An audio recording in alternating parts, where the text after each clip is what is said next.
So as the end of summer quickly approaches, we have actually seen some positive changes in the recent interest rates and as well as market trends. That looks like it will impact our real estate market in a positive way. So if you are going to buy or sell in Ventura, well, then you may be interested in taking a look at today's video.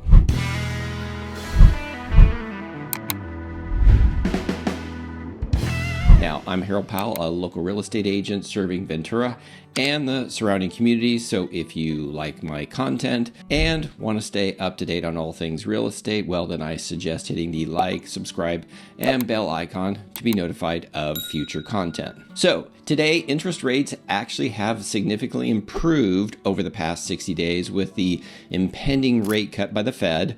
And in July, we were seeing rates somewhere between high 6% and low 7% range. And currently, we are seeing lenders post rates in the mid to high 5% range for conforming rates and low 6% for jumbo rates, and mid to low 5% for FHA and VA loans. So you could say that rates on average have improved about 1% from midsummer already. So the question is, how does the interest rate really affect the real estate market?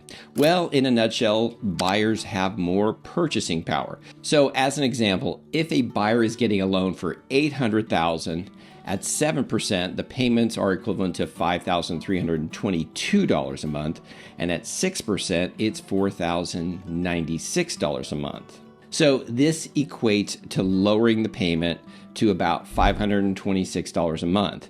Or another way of saying it is that the buyer that qualified for $800,000 at 7% could qualify for $888,000 at 6% with roughly the same payment. So from a seller's perspective, the decrease in rates makes your property more affordable. So in this example, on a $890,000 property, a 1% drop in the interest rate is equivalent to about a 10% price improvement. I expect this to slow the number of price adjustments that many sellers have had to make. And at the same time, if a property is not getting offers, then taking a look at what other things are selling for and either readjusting the pricing or possibly condition of the property will help generate offers and usually solve that issue. All right, so let's move on to the supply and demand for our local real estate market. Let's start with the supply of new listings coming on the market, which is represented by the blue line on this graph. Now, as you can see, the number of new listings coming on the market each month is different than the overall supply of homes for sale. And one of the trends to take note of is the number of new listings coming on the market this year versus last year. We actually see that there is consistently a higher number of new listings hitting the market in 2025 versus 2024.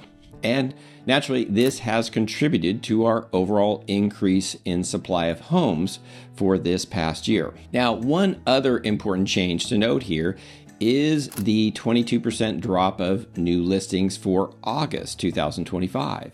Now, generally, we do see a gentle decline in new inventory beginning in August and generally continues to trend down as we approach the end of the year. But a 22% decline is really more accelerated than we would typically see for this time of year. So really the question going forward is whether this trend line will continue at more of an accelerated rate or more of a gentle decline. Now, the other side of this equation is always the demand. And to better understand what is happening with both supply and demand relationship, we like to take a look at the months of supply of inventory based on pending sales. So as we look at that, you see here August 2025 finished out at 3.1 months supply, which tells us the overall market is balanced. So notice that the month supply has remained relatively flat, sitting between 3 to 3.2 months of inventory from June 2025 to August 2025.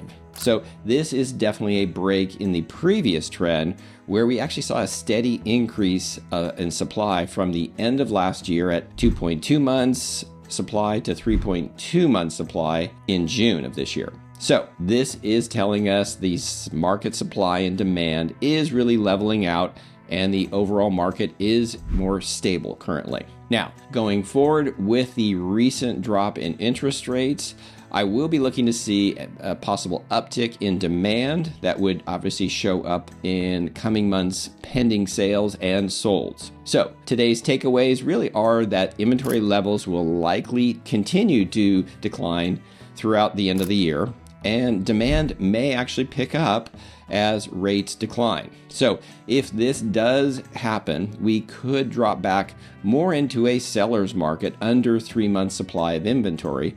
And again, that will depend on the supply and demand activity in the coming months, which obviously we will be keeping an eye on.